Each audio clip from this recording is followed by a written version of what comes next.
To the outside world, Jerry Reed was pure electricity, a wild spark of southern charm with a guitar in hand and a laugh that could light up any room. He was the snowman, the fast-talking outlaw with lightning fingers and a rebel heart, forever etched in pop culture. But as the cameras stopped rolling and the spotlight dimmed, the man behind the legend faced a much quieter, more painful reality. Behind every joke, every song, and every smirk was a private battle, one that no one saw coming. In the end, the voice that once roared with life began to fade, and what was captured in his final hours would leave even his closest friends shattered. In his final days, something shifted deep within Jerry Reed. The music that had once poured out of him so effortlessly went quiet. The trademark grin that charmed millions began to fade. And in the haunting final 24 hours of his life, Jerry spoke words no one could fully understand, and saw something no one else could see. A hospice room security camera, quietly recording in the background, captured every chilling second. What it revealed wasn't just a farewell, it was a mystery. A moment so strange, so raw, it left even his closest loved ones shaken. This was not how anyone expected the story of Jerry Reed to end. But before those final moments, before the silence, Jerry Reed had been a storm of talent and charisma. Born in Atlanta, Georgia, in 1937, he grew up in the shadow of the Great Depression, raised by a single mother who worked tirelessly to keep the family afloat. While other kids played ball, Jerry strummed broomsticks, fishing line, anything he could use to make music. Rhythm was his refuge, his rebellion, his release. Even in poverty, he was loud, proud, and full of fire. Long before the fame, before the Hollywood lights and the roaring crowds, Jerry Reed was already fighting to be heard, and the world would soon have no choice but to listen. By the time Jerry Reed was a teenager, he wasn't just playing the guitar, he was owning it. His fingers didn't just strum, they attacked the strings with a kind of wild precision that defied logic. It wasn't pretty, and it wasn't polished, but it was electrifying. Chet Atkins, a guitar legend in his own right, once called Jerry a genius, not because he followed the rules, but because he shattered them. Jerry's style was pure chaos turned into rhythm, a fast, unpredictable storm of sound that no one else could imitate. He didn't just play music, he was music, raw and alive. By the 1960s, that fiery talent had found its way to the biggest stage of all, writing hits for none other than Elvis Presley. Songs like Guitar Man and U.S. Mail didn't just showcase his lyrical wit, they pulled Jerry deep into the heart of Nashville's elite. But Reed was never meant to stay behind the curtain.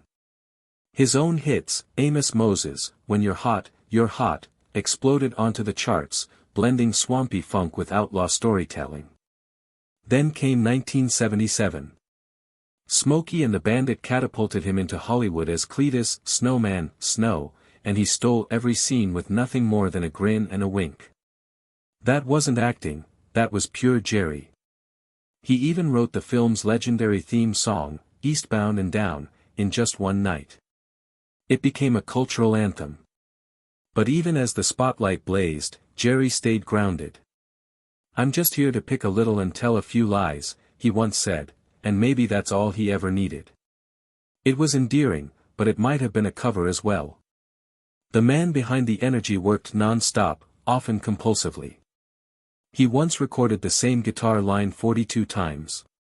Friends observed his frequent withdrawal, short visits, disregard for calls, and pacing backstage prior to performances. Before a tape, he stared at a mirror for 5 whole minutes, as if he was waiting for it to blink back, according to one session player. No one pressed, though. He was a beloved outlaw and a legend. It was referred to as quirky by the industry. However, when the video emerged years later, those identical stories took on a whole new appearance. Were they warning signs, or were they just peculiarities? Because the ghosts accelerated as Jerry's body slowed.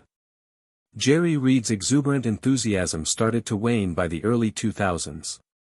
Even though he was still the snowman in spirit, grinning and making jokes, something inside of him was beginning to unravel.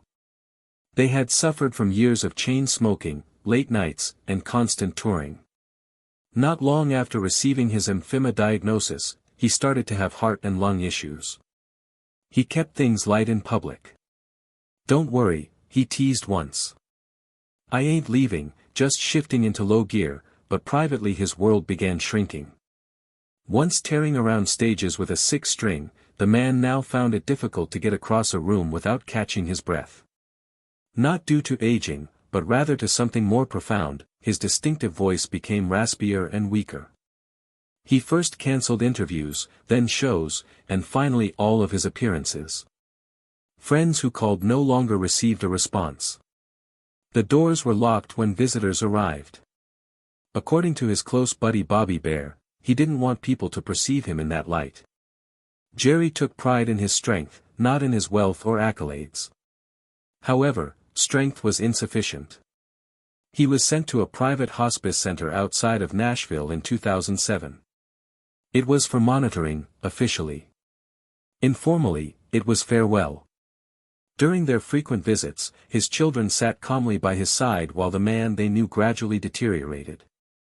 It was more than just his physicality, though.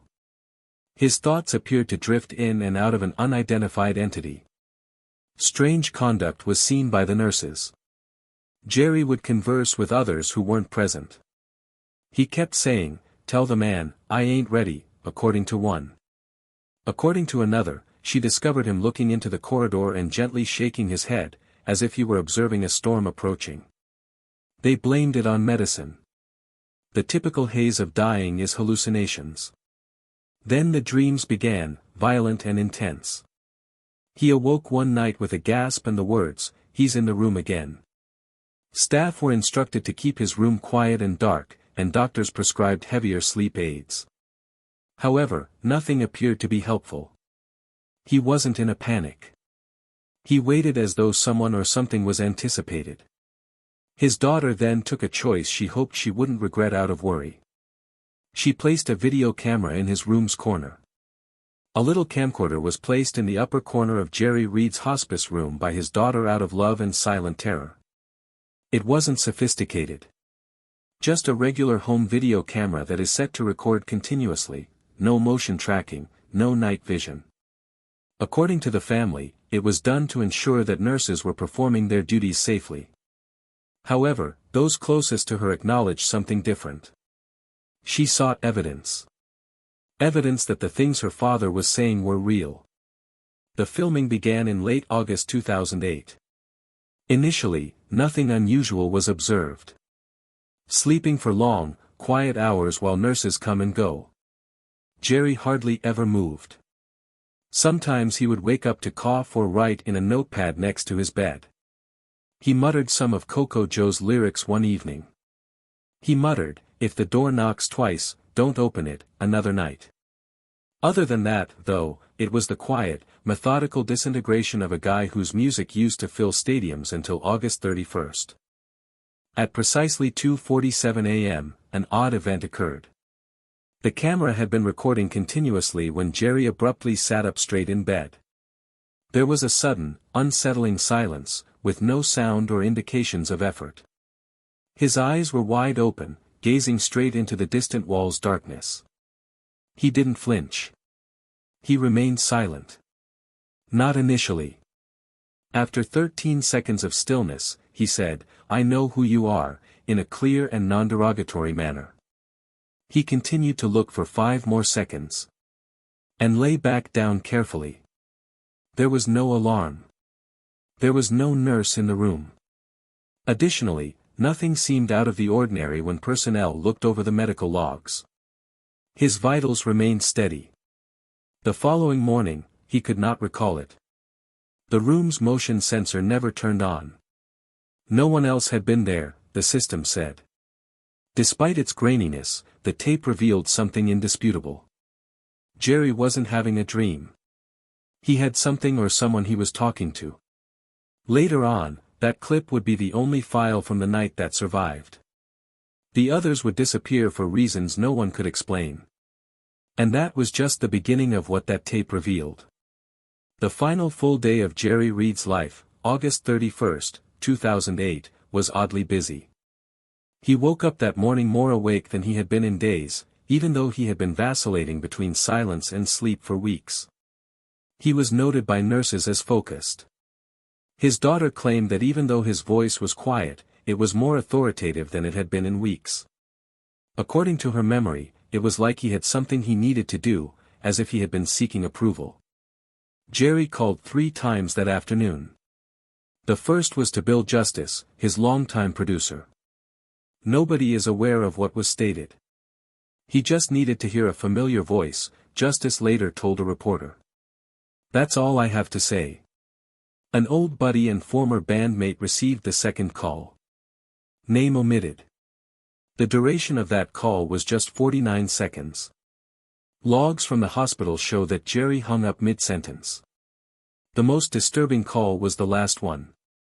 A number that no one knew, with no voicemail, no name, and no address.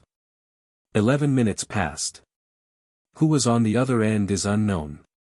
The family said that the call is no longer in use when questioned.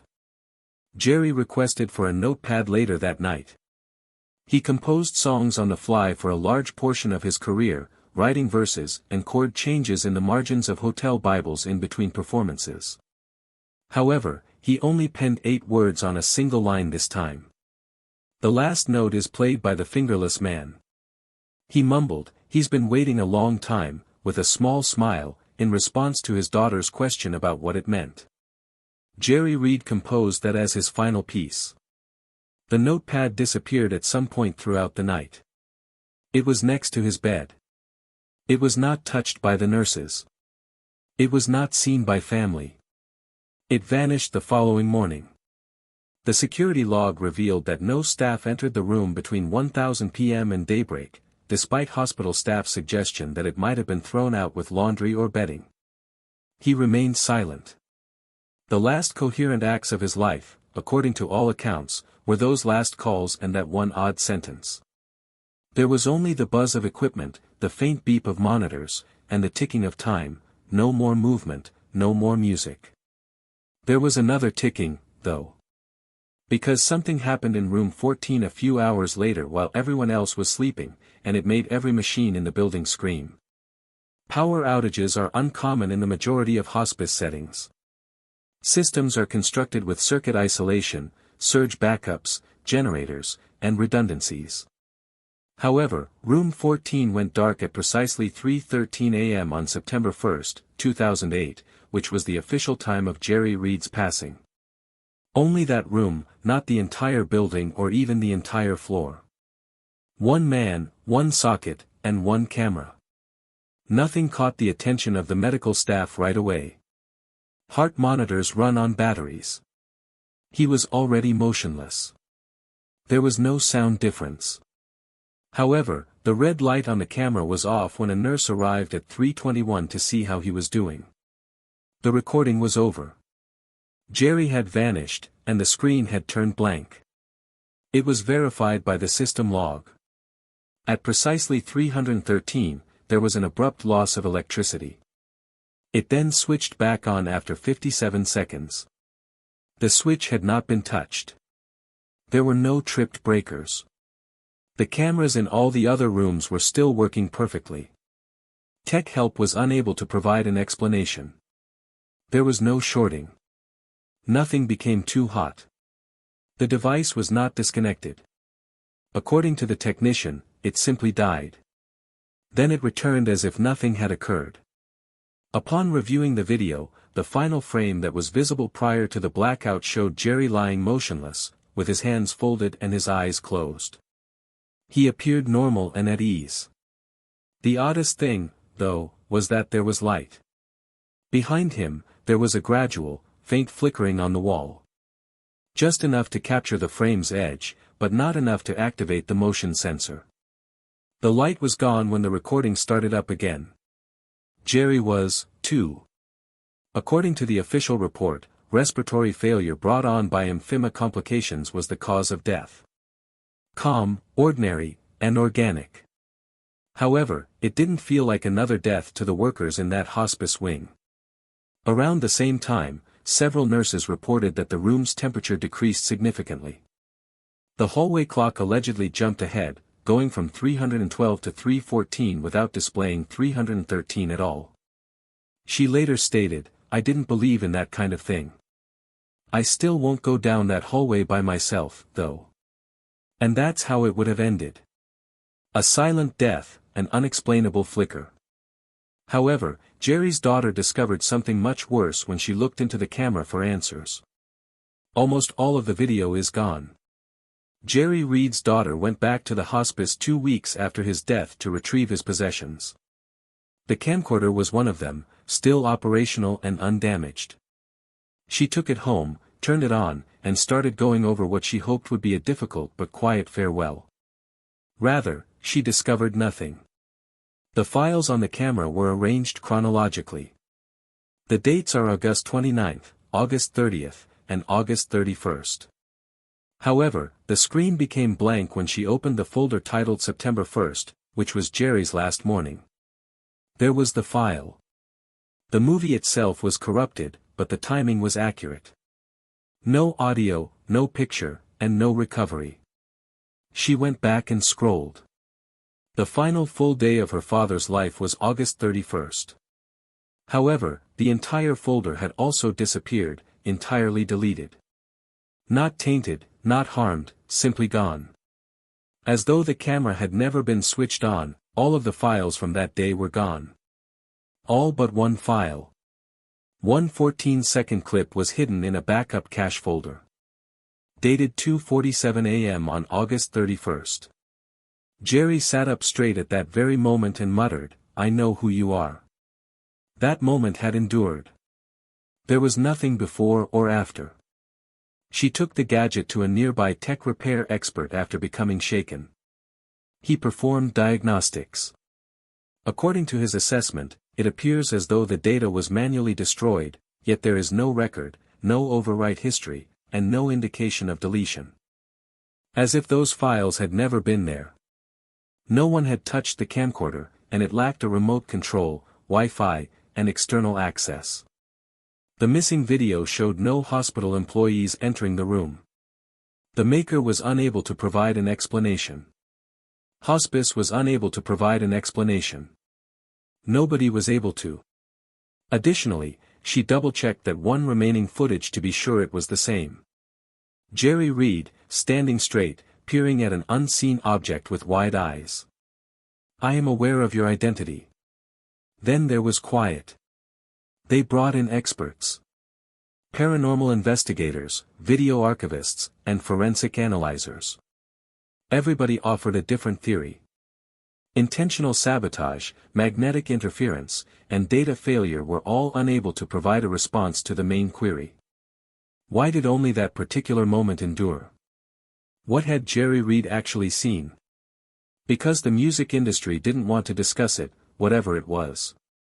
When the tale of Jerry Reed's final moments commenced to leak, first through quiet conversations, then in scattered blog posts and podcast episodes, the reactions were not what you would anticipate.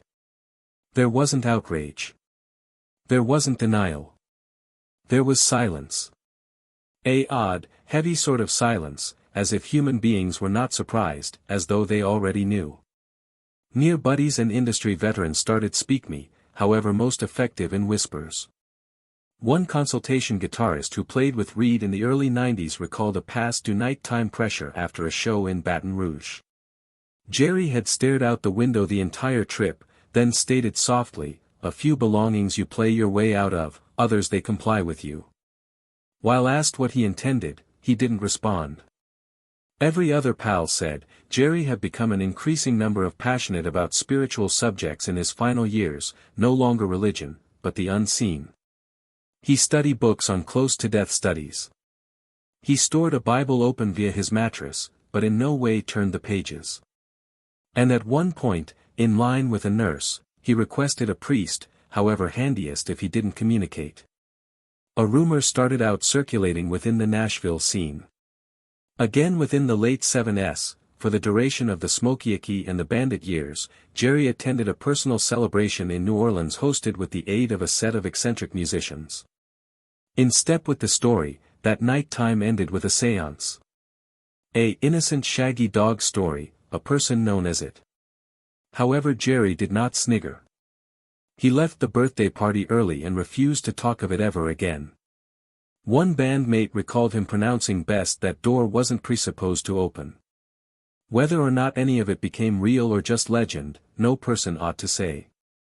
But because the pictures surfaced and disappeared, and that unmarried surviving clip echoed round underground boards, people began to invite, changed into Jerry hallucinating or became he haunted? Psychologists cautioned the very last imaginative and prescient become just a product of medication and mental decline. A collapsing thoughts mixing reminiscence and fear into one very last hallucination. However, others pointed to his clarity, the timing, the chilling element of his ultimate words. The person with no fingers plays the final observe. In Southern folklore, figures with lacking palms or hands regularly symbolize unfinished money owed, ghosts with grudges, old souls still bound to the living. A few believed that phrase became a metaphor. Others believed it was literal. However, regardless of the theory, one truth remained. Jerry Reed knew the music became finishing. He just wasn't certain who would play the final note. Jerry Reed became the form of guy who did not just stroll into a room. He arrived like a firecracker in a moonshine jug. He laughed tough, talked speedy, and played even quicker. For years, lovers called him the snowman, the guitar man, the outlaw poet. However, whilst the music diminished and the lights went out, what was left at the back of wasn't only a legacy of hit records or film cameos. It turned into the final day. A very last sentence and a final silence. So atypical. No person's been able to explain it. The final 24 hours of Jerry Reed's existence had been alleged to be quiet. He turned into an hospice, surrounded via own family, docs, and the type of peace that regularly blankets a person's final bankruptcy. But rather than silence, there were symptoms. As opposed to rest, there had been whispers. And as opposed to closure, there was tension. The feel that something unseen become constructing. We now know he made 3 cryptic smartphone calls, each one unanswered through records. We recognize he wrote one chilling line. The man without a hands performs the very last note earlier than slipping into silence. We know his camera blacked out at the precise moment of dying. And that the whole day's photos, hours of digital reminiscence, vanished without trace. Every document gone, besides one, 14 seconds. That clip, nonetheless unseen via the general public, is stated to reveal Jerry Reed sitting up in bed, wide-eyed, as though a person had just entered the room. No panic, no confusion, just stillness, popularity. He stares for numerous seconds, then speaks actually. The hospice staff referred to as it an echo, every day passing. The machines said respiratory failure. The facts say herbal reasons. However, those closest to Jerry, people who knew how guarded he had become in his final years, say it felt special, too quiet, too best, as if something had come for him and brought simplest what it wanted. The pocketbook he wrote that final line in by no means discovered. The digital camera documents irrecoverable. The unknown variety he referred to as that day disconnected. The hallway light that sparkled during the blackout unwired. And still the Enterprise said nothing. In Nashville, memories started out to leak. Quiet rumors that Jerry had spoken of a shadow that followed him when you consider that 1978. That he believed he'd invited something in the course of a strange night time in New Orleans, that he used to wish out loud in dressing rooms, not to God, but to someone else. Pals brushed off it as showbiz weirdness. However, on reflection, the one's memories experienced like pieces of something a whole lot large and plenty darker. What makes this all of the extra haunting is that Jerry wasn't a person liable to fear. He played wild, joked louder, and charged via existence just like the subsequent dawn was optionally available. And yet, at the very cease, when his body became frail and his voice decreased to whispers, he spoke with total readability. He's been ready a long term, he stated. I recognize who you are. That wasn't a demise guy confused by way of meds. That become a man eventually acknowledging something he'd been averting for years. His daughter later stated he did not look scared. He seemed like he'd finally stopped going for walks. And maybe that's what unsettles us the most. That in the one's final hours, Jerry Reed wasn't looking to maintain on. He wasn't attaining out. He became resolving something. Something we're going to never absolutely apprehend. Nowadays, his tune lives on, unchanged. The licks, the lyrics, the laughter. New lovers find out him each day, pulled in via the swampy humor of Amos Moses or the adrenaline rush of Eastbound and Down. However, the ones who have heard the story behind his very last hours can't assist, however concentrate differently. Each note feels a bit heavier. Every pause a touch longer. Every lyric a touch towards a man wrestling with something invisible. Become it guilt, grief, insanity, or was it real? In folklore, the man without a palms is a shadow, a symbol. He cannot play the tune himself, but he waits for someone who can. And when they do, whilst that final song is performed, he collects. We may in no way understand what Jerry Reed noticed. Maybe he imagined it. Maybe he dreamed it. Maybe there's a rational clarification buried underneath all of it. However, the manner he sat up, the manner he spoke, the way that one clip survived whilst all the relaxation disappeared makes you wonder. No longer pretty much Jerry, however approximately what waits for every body. In the end, maybe Reed did not write his closing tune with a pen or guitar.